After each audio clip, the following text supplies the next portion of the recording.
Actual fact ఏంటండి రాహుల్ గారు?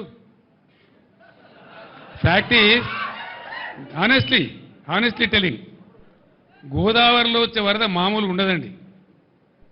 The fact is this, గోదావరిలో పైనుంచి నీళ్లు తక్కువ, కింద నీళ్లు తక్కువ. గోదావరిలో నీళ్లు వచ్చేదే, నీళ్లు దొరికేదే ప్రాణహిత, ఇంకొక నీళ్లు లేవు. ఆ ప్రాణహిత దాటినాకనే కట్టాల. దానికోసం ఒక 6 నెలలు తపస్సు చేసినట్టు చేసి ఆ మేడిగడ్డను కనిపెట్టుకున్నాం. మేము కేంద్ర ప్రభుత్వ సంస్థ వ్యాప్కోస్ లైడార్ సర్వే కావాలంటే లైడార్ సర్వే కూడా చేసినాం. దాని డిజైన్ ఏంది అసలు వీళ్ళకి తెలుసా? వీళ్ళకి డిజైన్ గురించి అవగాహన ఉందా? ఏంది డిజైన్ ఏందండి? యాక్చువల్గా మేడిగడ్డ బరాజులో ఫ్యాక్ట్ ఏంటంటే, గోదావరి పొంగేటువంటి 3-3.5 నెలలు గేట్లన్నీ ఎత్తే ఉంటాయి. గోదావరికి తలగాయి, నీళ్ళు ఫ్రీ ఫ్లో ఉంటుంది, పోతూ ఉంటుంది. మనకు అవసరమైన నీళ్ళు ఎత్తుకుంటాం.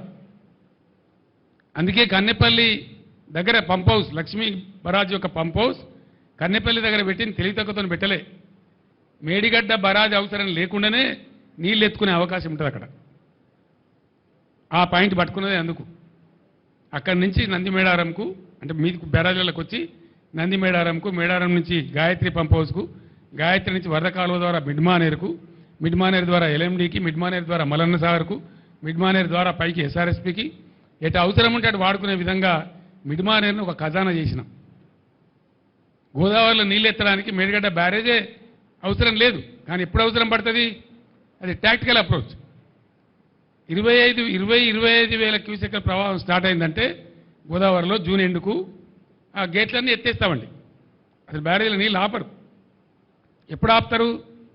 మళ్ళా ప్రవాహం 25 వేల క్యూసెక్లకు డౌన్ అయ్యేదాకా ఆపుతారు. చివరిలో సెప్టెంబర్ మాసం చివరిలో ఆ గేట్లు దించుతారు. అది కూడా మొత్తం గేట్లు దించరు. అటొక 2, ఇటొక 2, ఆ చివరికి 2, ఈ చివరికి 2 వదిలిపెట్టి వచ్చిన నీళ్ళు వచ్చిపోయేటట్టు చేసి ఒక 9 టీఎంసీలు 10 టీఎంసీలు నిల్వ ఉండేటట్టు దానిలో ఆపడతారు. వచ్చినవి పోతూ ఉంటాయి. ఆ 9-10 టీఎంసీలు పెడితే కొద్దిగా బిల్డ్ అవుతుంది కాబట్టి దాన్ని ఎత్తి పోసుకుంటూ ఉంటాం. ఎత్తి ఎప్పటికప్పుడు పోస్తూ ఉంటాం కాబట్టి కరెక్ట్గా చెరువులు, చెక్ డ్యాములు, కుంటలు అన్నీ నిండి ఉంటుండే, భూగర్భ జలం రీఛార్జ్ అవుతుండే, ఏ బాధలు లేకుండే, పంటలు ఎండకుంటుండే.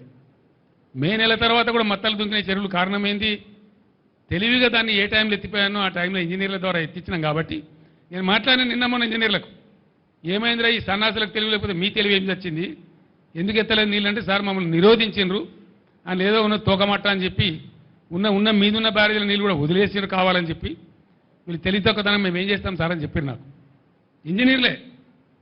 నిన్న ఇవాళ అడిగిన నేను అక్కడికే పోతున్నా. అసలు ఏం జరిగిందంటే 50 టీఎంసీల నీళ్ళు సముద్రానికి వదిలిపెట్టింది సార్. దగ్గర 48 టీఎంసీల నెట్ వాటర్ కుంగిందని దాని ఏదో కేసీఆర్ను బదనాం చేయాలి, గత ప్రభుత్వాన్ని బదనాం చేయాలని ఒక చిల్లర కుట్రతోని ప్రేక్షకుల్లాగా చూసుకుంటే సన్నాసులాగా కూర్చుంటే నీళ్ళని వీకినాయి. ఇప్పుడు కూడా 1500 టీఎంసీలు పోతా ఉన్నాయి ప్రణాయితలు. ఇప్పుడు కూడా క్యూసెక్లు పోతా ఉన్నాయి. ఆడ ఎన్ని ఉన్నాయండి పంపులు? వీళ్ళకి లెక్కనా తెలుసా? కనీసం ఏ పంప్ హౌస్ కాడ ఎన్ని పంపులు నేను తెలివైన ఉన్నది వీళ్ళకు? 2200 క్యూసెక్ల సామర్థ్యం ఉండేటువంటి 17 పంపులు అక్కడ కన్నెపల్లి కాడ. మేము నడిపినాడు కూడా మొత్తం పంపులు నడపం. నీళ్ళని బట్టి చూసుకుంటూ, అవసరాన్ని బట్టి చూసుకుంటూ, యువతల అవసరం ఎంత ఉంది, ఎన్ని కాలేజీ ఉన్నాయి అని చూసుకుంటూ నడుపుతాం. దాంతో ఏమవుతుంది? ఒకసారి ఒక పంపు నడుపుతాం, 2 పంపులు నడుపుతాం, 3 పంపులు నడుపుతాం. మామూలు ఇసుక కట్టేసి బస్తాలేసి కూడా, ఇసుక బస్తాలేసి కూడా నడపచ్చు. కానీ దాన్ని నడపకుండా కుట్ర చేసి అలా ఎందో ఉన్నది. మేమే చెప్పినాం కదా అసెంబ్లీలో, ఏమున్నదండి అలా. వాడు ఏం చెప్పిండు? మొన్న నచ్చిపోయినాడు. ఆ 2 పిల్లల కింద ఉన్న ఇసుక కదిలి అవి కదిలినాయి అని చెప్పిండు. అంటే జరుగుతూనే ఉంటాయి, చాలా బ్యారేజ్లలో జరుగుతాయి, చాలా వాటిలలో జరుగుతాయి. మొన్న కదా గంగానదిలో నిన్నగాక మొన్న పేపర్లో ఫోటోలు వచ్చినాయి. గంగానది మీద బ్రిడ్జ్ కడతామంటే పటాన కూలిపోయింది. అక్కడ నదులలో ఇసుకలో జనరల్గా జరుగుతాయి. ఎవడో ఒక చిన్న ఇంజనీర్ లోపమో, ఒక మెయింటెనెన్స్ లోపమో, దానికి ఎంతో ప్రళయం బద్దలైనట్టుగా ఒకటే పని కట్టుకొని ఆడికి యాత్రలు పెట్టి, మాత్రలు పెట్టి పెద్ద కథ చేసి, ఇంకా ఇప్పటికి కూడా ఆ పిచ్చికాలలో ఉన్నాయి వాళ్ళు. అందులో ఏమైనా ఇంటికి దొరుకుతుందేమో, తోక దొరుకుతుందేమో, గుట్ట కడతామేమో అనే ఉద్దేశంతో ఓ పిచ్చి విఫల ప్రయత్నంలో ఉన్నారు తప్ప రైతాంగాన్ని ఆదుకోవాలి, మంచినీళ్ళకి బాధ వస్తుంది, రైతులను కాపాడాలనే ఆలోచన చేయలే. వృధాగా పారే నీళ్లను ఒక చిల్లర కుట్ర మనసులో పెట్టుకొని వదిలిపెట్టింది కాబట్టి పోయింది. ఇప్పుడు కూడా పొద్దున నేను మగ్దుంపూర్లో మాట్లాడినా, ఈ దద్దనలకు చేత కాకపోతే 50,000 మంది రైతులు నెంబడేసుకొని వీళ్ళని పండబెట్టి తొక్కుకుంటూ పోయి మేడిగడ్డ కాడ కుర్చేసుకొని కూర్చొని నేను నింపుతా, మళ్ళీ ఇవన్నీ రంది పడకుండా అని చెప్పిన నేను.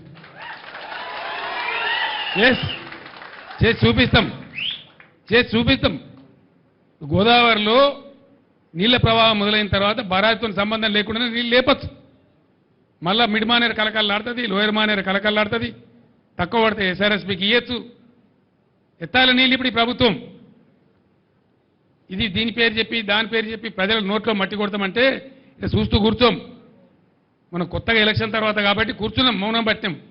కానీ నేనే పోతా గోదావరిలో 20,000 క్యూసెక్లు దాటిన తర్వాత వీళ్ళు నీళ్లు ఎత్తడం ప్రారంభించకపోతే నేనే ఒక 50,000 మంది రైతులు వేసుకొని పోతా, తొక్కి వీళ్ళని పండబెట్టి తొక్కి ఆ మూటలు నడిపిస్తాం. మేము ఊరికే గైడే చేతులు ముడుచుకొని లేం, ఉండం కూడా. ఇవన్నీ అవకాశాలు ఉండంగా వీటిని పక్కన పెట్టి ఏదో మెరమెచ్చకాలు చెప్పి రోజుకో స్టంటు కొట్టి కథ చెప్పి కాకరకాయ తోకరకాయ మాటలు చెప్పి అన్ని కాయగూరుకుడు మాటలు మాట్లాడి ఇదా రాజ్యం నడిపే పరిస్థితి. ప్రజలు లేరు, వాళ్ళ బాధలు లేరు, యాదవులు లేరు, దళితులు లేరు, ఓవర్సీస్ స్కాలర్షిప్ లేదు, మంచినీళ్ళు లేవు, సాగునీళ్ళు లేవు.